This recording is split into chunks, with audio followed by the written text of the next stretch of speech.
It's a crisis. Oh, no. It's a crisis. The Democrats are in a full-blown, in-your-face kind of crisis because who's going to be their dear leader? Who's going to be their heavyweight champion? Obama? No, Obama's gone. He's out of here because his legacy is ruined. His secretary Hillary Clinton lost to Trump.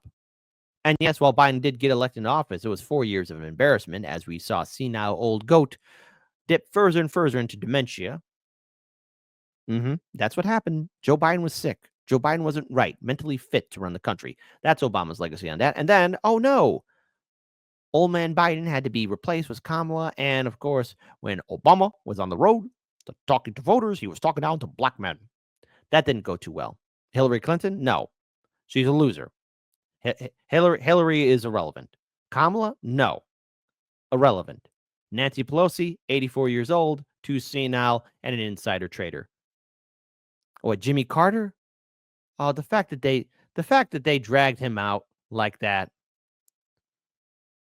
that's elder abuse, man. Chucky Boy Schumer, man, that man needs 5 pairs of glasses to see what's going on. Democrats have no leadership. Democrats have no infrastructure. And what, AOC or Bernie Sanders? You got to regain that trust. And as far as I'm concerned, I wouldn't trust you at all.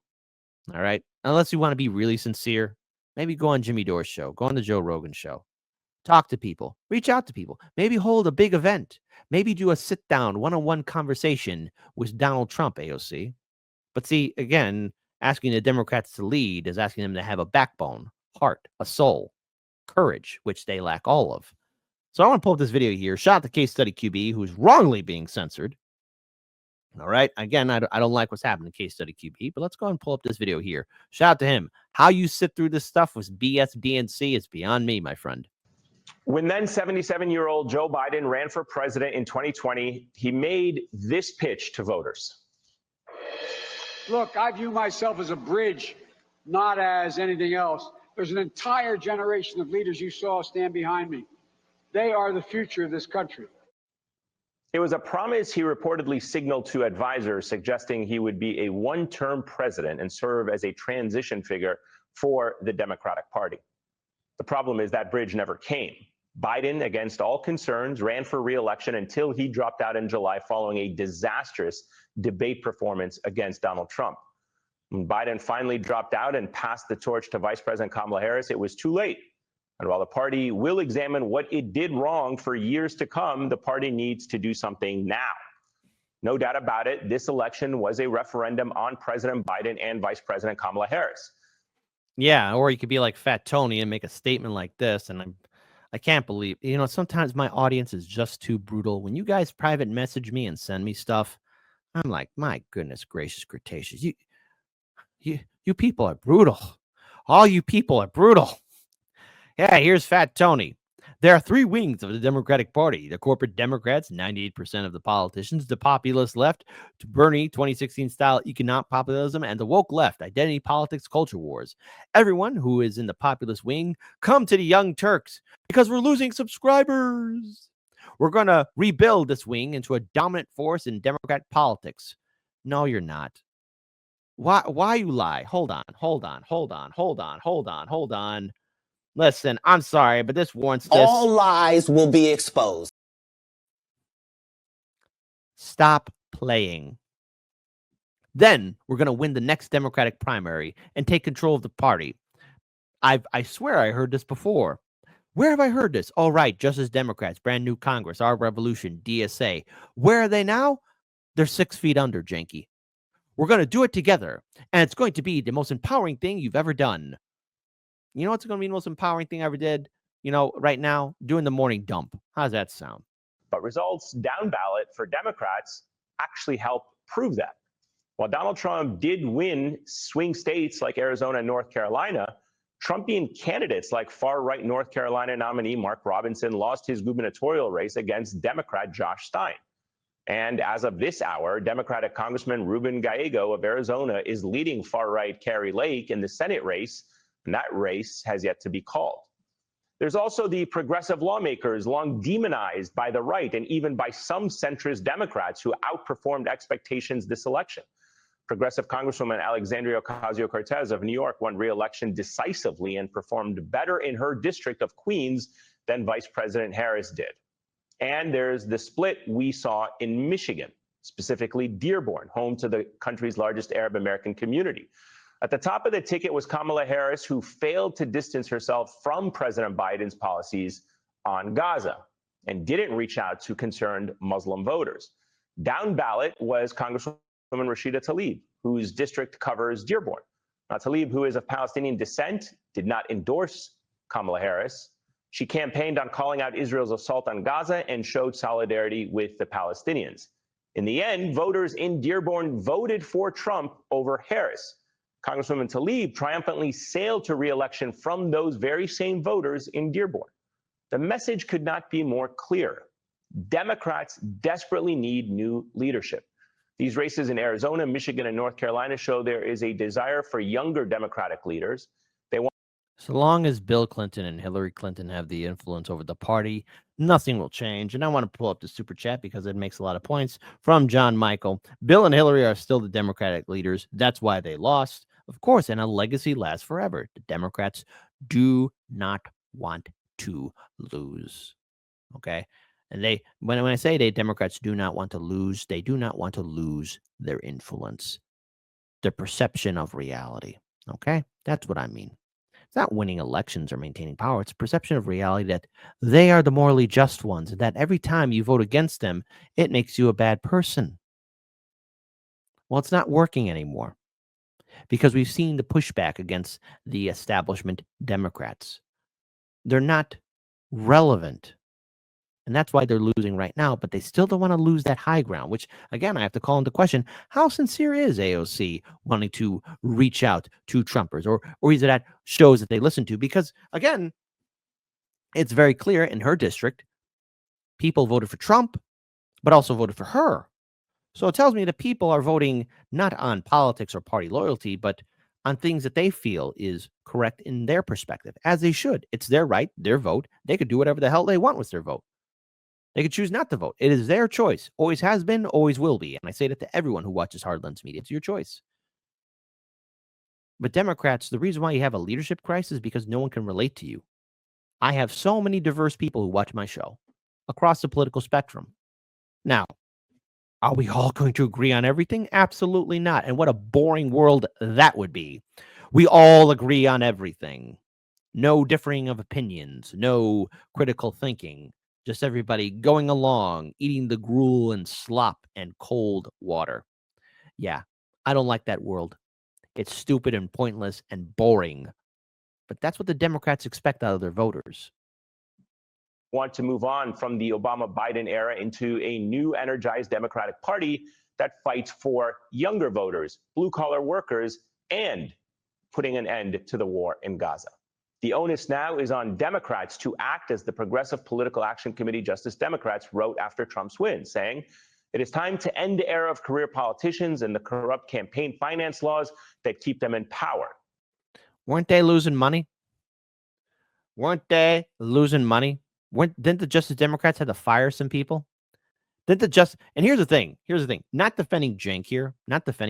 I mean, I get it. I get what he's saying here. Oh, yeah, we need to take over. Cenk, you tried this before with the Justice Democrats. And, we even talked about this on the radio show when him, Fat Tony, a.k.a. Cenk Uygur, and Dime Store M&M, a.k.a. Kyle Kulinski, were both kicked out of the Justice Democrats. And I felt it was wrong at the time. Okay? You have a political institution, an organization that's trying to reform the Democratic Party. And because of Cenk's previous comments in the past, yes, they were stupid, you are going to dismiss him and his platform, which was, again, very popular at the time, including Kyle Kulinski, and remove two large media outlets from your portfolio. I mean, just as Democrats, are you dumb, stupid, or dumb? The answer is you're dumb, stupid, and dumb. Morons of the highest order. Let's go back to this again. Either they can choose to step down and welcome a new generation of teachers, nurses, union workers, and everyday people to the halls of power, or they can be forced out at the ballot box. Their time is up.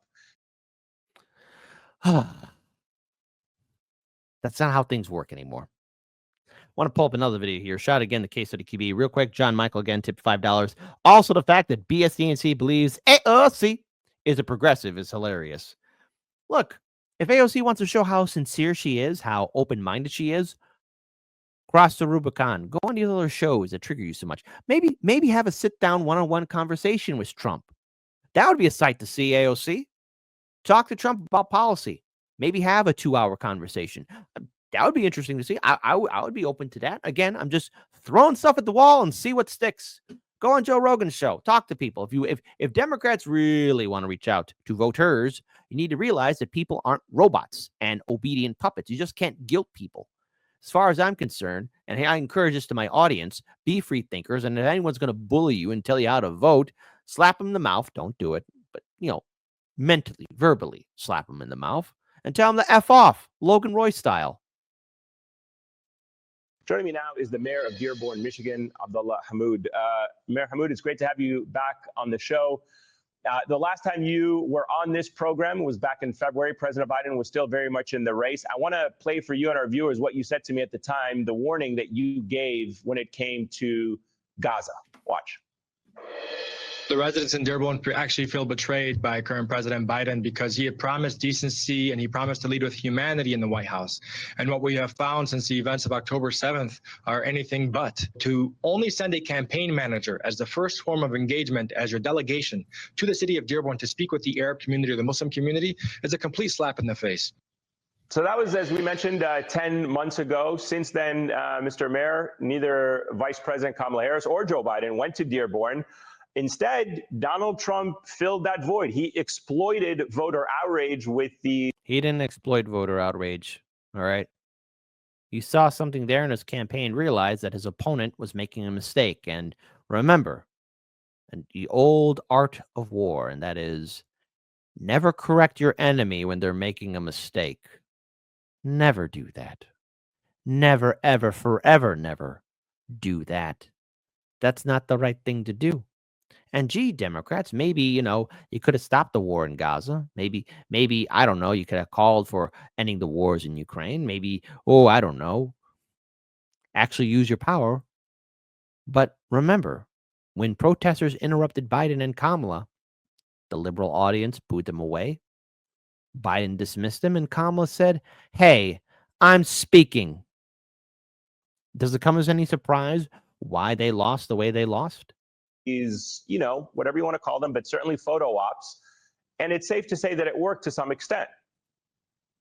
Absolutely. Thank you so much for having me. What I would tell you is on the ground here, people feel extremely betrayed by the president and by the current administration. Just today, there was a funeral for 18 individuals in the city of Dearborn offering condolences to the family. Again, I'm seeing the audience say exploited. Yeah, no, Trump didn't exploit it. He took advantage of it, capitalized on it, and jumped on an opportunity. Okay, it's politics. When your opponent makes a mistake, you take advantage of it. Exploited, though, he didn't exploit anyone. And there were Arab and Muslim voters, leaders in the community, and just regular people who said, okay, the Democrats are giving us the middle finger. We could choose not to vote third party, or surprise, surprise, shocker of shockers, vote for Trump. I mean, if I could see it, and if everyone on my platforms, on YouTube, Rumble, Kick, Rockfin, Odyssey, and on X, if everyone's saying the same thing, you guys see it too. Politics 101 is convincing voters, everybody, that you are the better candidate. How much clearer I'm going to include all of you. How much clearer do we have to make this to the Democrats? Unless they really truly are dumb, stupid, or dumb. And the answer is they're dumb, stupid, and dumb, and they get F right off. Logan Roy style. families who have lost loved ones in Lebanon, 18 individuals, the majority of whom are women and children. And so while I see all the pundits all over social media trying to examine what happened in the city of Dearborn, my message is this. If you have not come to the city to speak to its families, to speak to its residents, then you will have no understanding for what actually unfolded this last election cycle. Yes, there was a rebuke of Vice President Harris at the top of the ticket for failing to distance herself from President Biden. But as you mentioned, there was wide support for the pro-justice, anti-war candidates, including individuals like Congresswoman Rashida Tlaib. Yeah, explain that a little bit for us, if you can, more for us, if you can. How much of a part did Gaza play in this election? I mean, we saw the vice president perform as poorly as she did in Michigan. Congresswoman Rashida Tlaib did well. She campaigned against Israel's assault, outperformed her decisively in Dearborn. That's why Jamal and Corey were defeated. Remember how they talked down to their voters, their people? There's a reason why they got kicked out. There's a reason why they got fired, replaced. Simple as that. And you even had Senator Alyssa Slotkin, who is pro-Israel, but argued a nuanced position on Israel violating international law. And she was even able to win her Senate race in Michigan. If you look at the predominantly Arab American precincts here in the city of Dearborn, Vice President Harris only captured anywhere between 12% to 18% of those votes. These are precincts in which President Biden captured nearly 80% 4 years ago. That should tell you how strongly people feel about the genocide unfolding right now in Gaza and the war that's unfolding currently in Lebanon. We speak to residents each and every single day who are mourning, who are in disbelief at what's happening.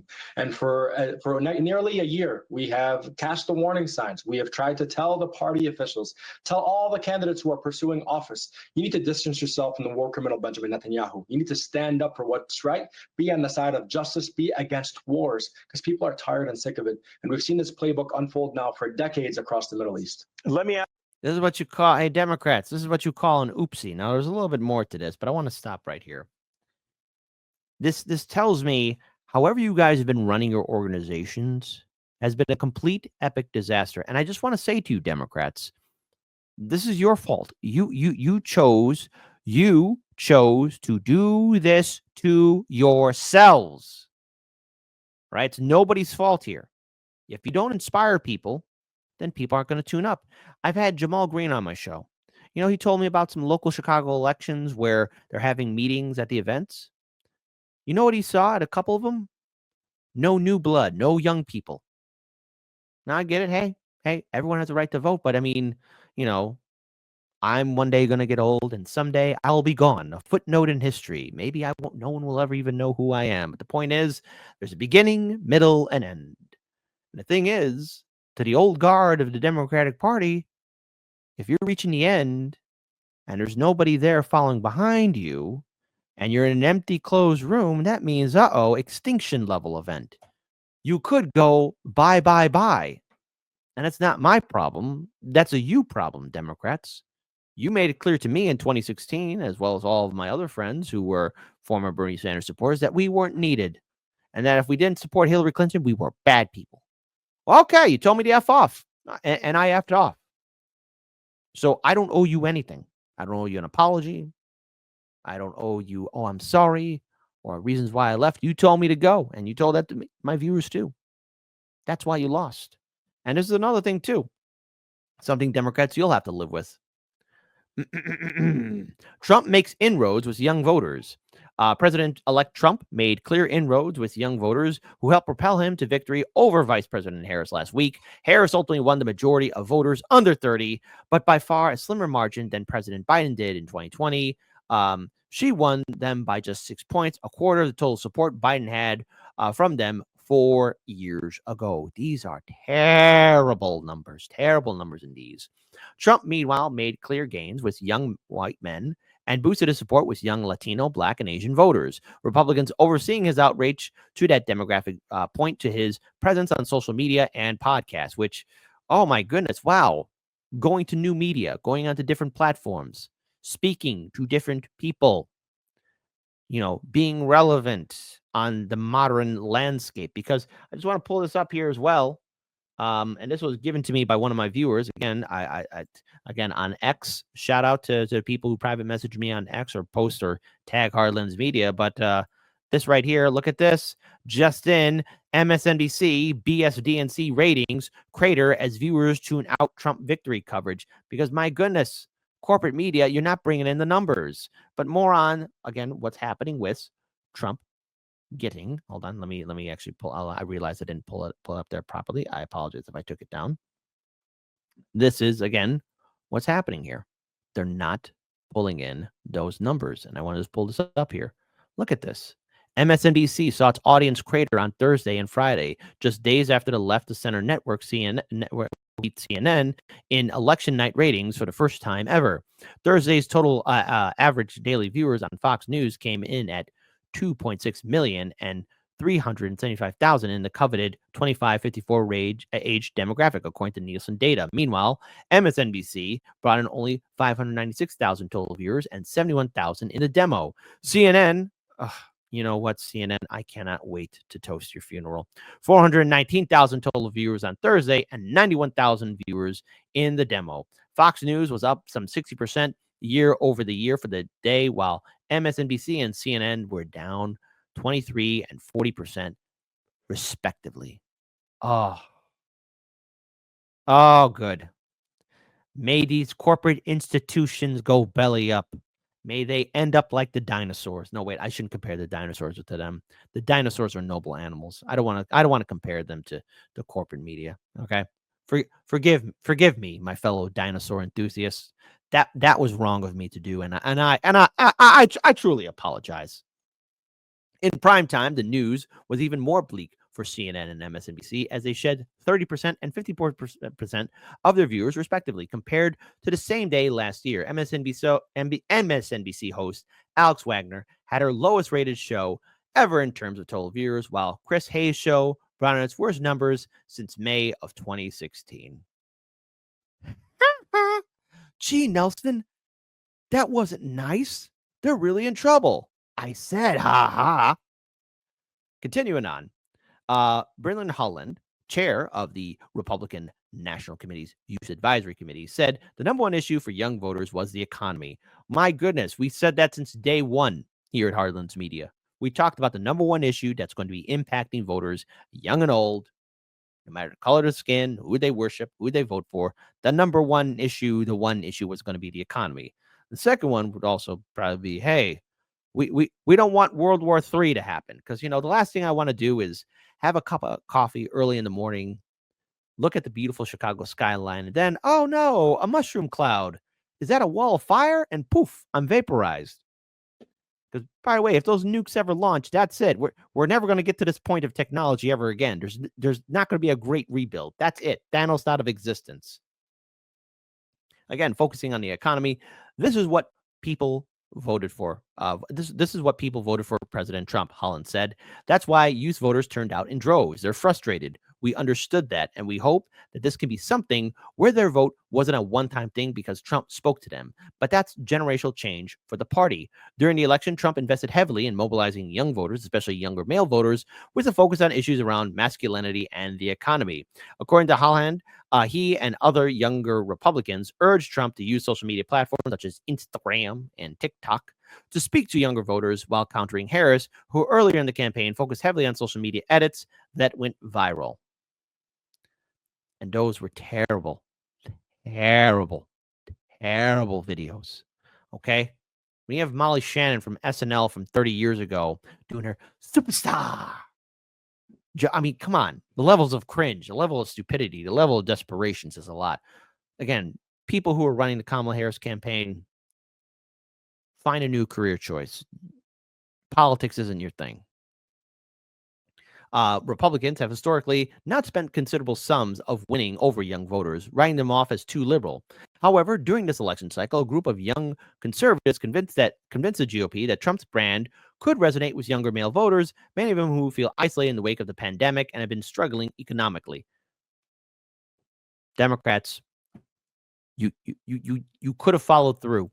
You could have actually helped out people. And a bigger issue here, too, as well, is you abandon your base. You abandon people who would traditionally support you. Why did Arab and Muslim voters abandon Kamala and Biden? It's because they weren't getting the key word, leadership. Their leaders abandoned them. Their leaders told them to shut up and vote blue. Shut up and ignore the genocide in Gaza. Shut up and vote for us because Trump is bad. That's all what they had. They dusted out that playbook, orange boogeyman, woogie boogie boogie, and not focus on the economy, not focus on other issues. Just Trump is bad, Trump bad, Trump bad. Okay, well, Trump's bad. What about you? What separates you? I mean, do you have something else besides Trump bad, Trump bad, Trump bad, orange boogeyman? Look out, everybody. He's under your bed. He's in your closet. He's right behind you. Get real here. You have to offer voters an incentive to vote for you. And you didn't. Arab and Muslim voters abandoned Kamala. Black voters abandoned Kamala. White voters did so, etc., and so on and so on. If you lack leadership, no one's going to respect you. And those that want respect have to earn it. And Biden and Kamala have never earned it.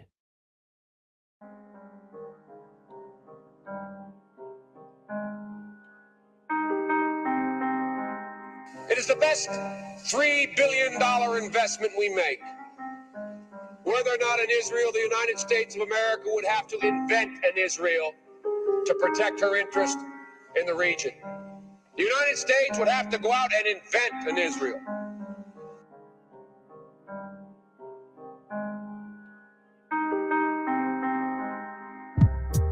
I don't mean to sound alarmist, but most of what they let you read is garbage.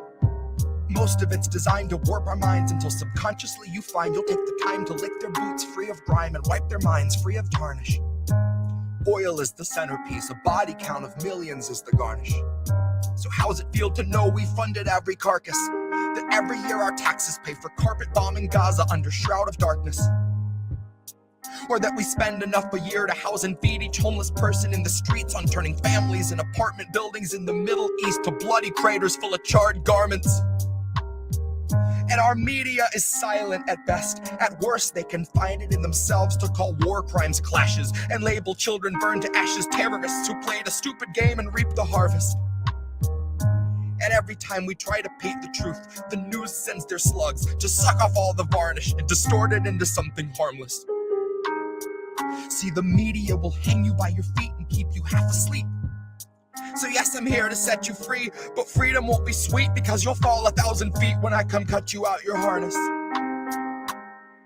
They say those who dream the deepest fall the farthest. They also say that home is where the heart is.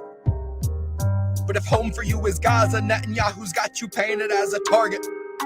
Perhaps it's not the impact, but it's what you see when falling that will hit the hardest.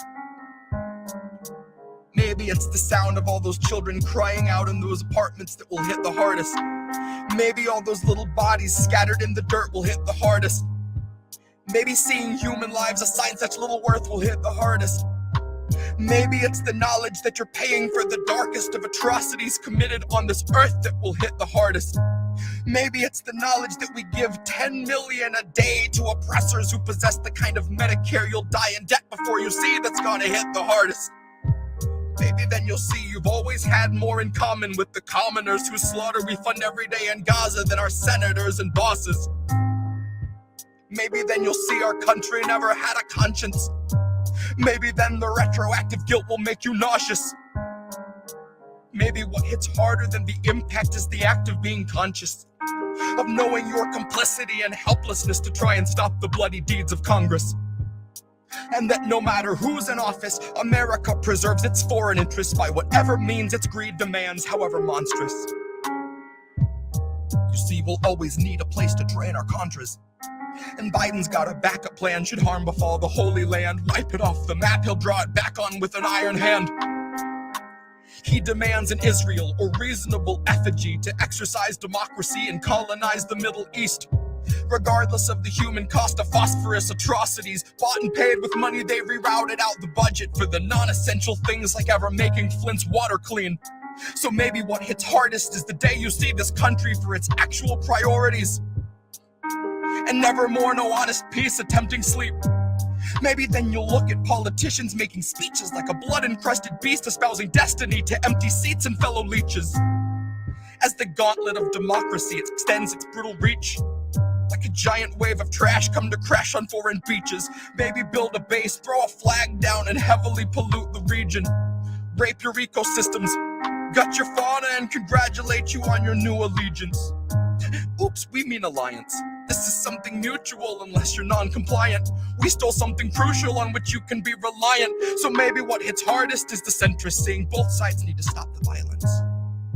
And those would be the very same centrists saying we should all accept police brutality, who hem and haw and clutch their fucking pearls and spend their time condemning riots. But very soon will come the day the centrists all get censored like the rest of us, and pious as they'll try to be, they won't stay quiet. But they'll just end up shouting in the void that they were also quick to render us subscribers. And it will be too late to light the fires. So far away tonight, there burn the spires of a region set ablaze for which you've paid for every pyre. Which is why your checks weren't all $600 higher. And call it foreign interests or American desires. This is why your checks weren't all $600 higher. Far away tonight, there burn the spires of a region set ablaze for which you've paid for every pyre. Call it foreign interests or American desires.